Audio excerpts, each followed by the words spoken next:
हरे कृष्णा, राधे राधे।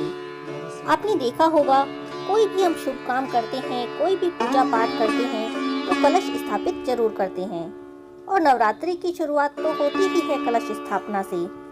यह कलश मिट्टी का हो सकता है या किसी धातु का हो सकता है। और एक बात और आपने नोट की होगी कि कलश के ऊपर एक कच्चा नारियल रखा होता है जो कि लाल कपड़े में लिपटा होता है।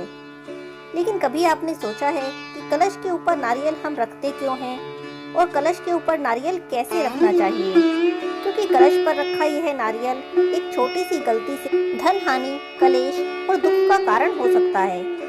नारियल रखने के कुछ नियम होते हैं, तो आइए जानते हैं हमें कलश के ऊपर नारियल कैसे रखना चाहिए। अक्सर आपने पिक्चर्स में या फोटोज में इस तरह से नारियल को रखे हुए देखा होगा। इस तरह से जब हम नारियल को रखते हैं तो इसे कहा जाता है कि नारियल का मुख नीचे की ओर है। नारियल का मुख उस तरफ माना जाता है जिस तरफ से वह पेड़ से जुड़ा होता है। नारियल का मुख अगर नीचे हो, कलश पर स्थापना के समय नारियल का मुख अगर नीचे हो तो शत्रुओं की वृद्धि होती है। अगर नारियल का मुख हम ऊपर की तरफ कर दें तब रोग बढ़ता है, यानी घर में रहने वाले लोग बीमार रहने लगते हैं। इसी तरह से अगर हम नारियल को टेढ़ा करके रखें और नारियल का मुख पूर्व दिशा की ओर हो जाए तो धन की हानि होती है।